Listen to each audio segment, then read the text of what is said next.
Okay, now we have got the ties attached at all four corners, and we have right sides up. I should have told you on the last video, you need to put the ties on the right side. Then you're going to turn the right side of the other piece of fabric and put it on top like a sandwich with right sides together. We most always sew with right sides together, so when we turn it inside out, it's right sides out. Okay, then we're going to pin this around on each tie.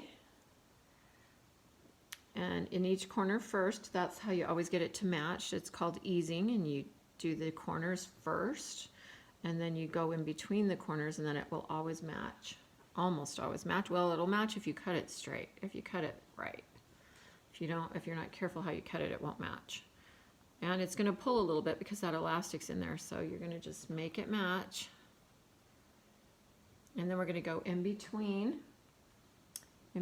those two and make sure it matches exactly on the edge, so get it really matching nice.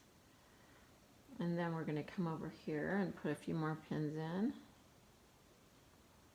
and some on each side. We're going to do like two or three on each side. On the short side, let's do 4 pins, and on the long side, let's do 3 pins. So I'm making it match. You can kind of scoot it with your fingernails. Let's put another one over here in between the two. See how I'm doing middle of the two? I'm putting the middle and then the middle of those two, and then I'm going to do the middle of these two, and that's how you get it to match. It's called easing. Okay, and then you're going to match these. And right here. And now I'm going to be done because I'm going to leave an opening on this side. So I'm only going to put 2 on this long side, and I'm going to leave it open in between these 2 pins. And on this side where it has 4 pins, I'm going to sew it up. So I'm going to start here, and I'm going to do a knot, and I'm going to use a back stitch at 1/4 inch all the way around here, and come back to this pin and do a good knot, maybe a couple extra back stitches and a knot, and then we're going to flip it inside out. So let's get our thread, our single thread with a knot. When I did the double thread on the other one, it was great because it goes fast, but double threads get tangled a lot, and so I don't love double threads. So we're going to come in 1/4 inch from the edge. You need to be in a good 1/4 inch so that it doesn't fray, and then you're going to do a back stitch. So remember, we did a back stitch on your practice, and you're going to go in line. And if you can't stay in line, then take a pen. Pins, they're getting in the way sometimes. If you can't eyeball that 1/4 inch and keep it straight, then take a ruler and a marking pencil and put it at 1/4 inch out like that. This is a 1/4 inch line right here, and then draw your lines along there, and then you can stitch right on the lines. And you can draw a line here and here and here and all the way around on the perimeter, 1/4 inch out on this little mask, and then you'll follow the lines. I'm going to just go ahead and stitch it, and I'm going to do my back stitch, and I'm going to make the stitches really small, like 1/8 of an inch or so, because you want to make them as close as you can to kind of what happens with your sewing machine, because you got to make this strong enough.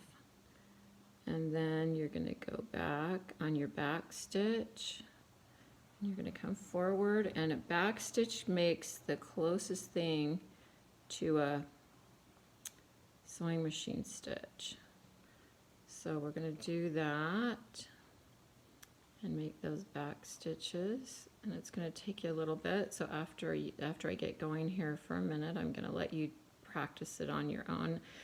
All of you that I graded so far did really good on your back stitch samples. So, and you're learning how to be a really good pioneer doing all this hand stitching, because this is how they sewed their clothes together, with back stitches like this, and all these stitches I've been teaching you, whip stitches and all these stitches, buttonhole stitches. And they made everything like this. So they would sew every night and sit and work on this. So you're going to keep going. When you get to the corner,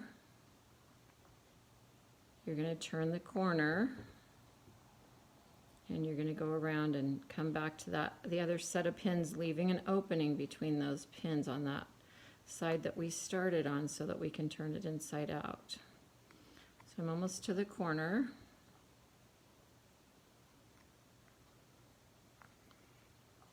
Full clip poking my thumb. Okay. And one more stitch, and we've got it at 1/4 inch. And we're going to take that pin out so it won't get caught. Sorry. And we're going to go like that, and you take a double stitch at the corner. So you're going to go double around it once and then back to get it on that corner, and then you're going to go forward again and go forward, and we're going to go over this elastic. So when you're on that elastic, it's going to be harder to pull through, and then you're going to start those back stitches again.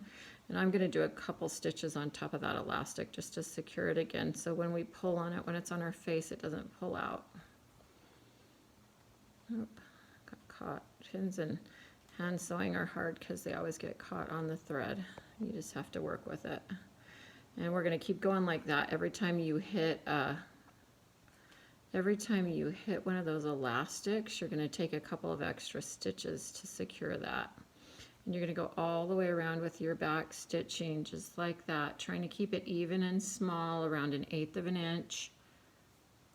And then you're going to end at the other side and tie off a knot like I've showed you how to do with the 3 times going through the loop until you're all the way around the perimeter. That's the end of that step.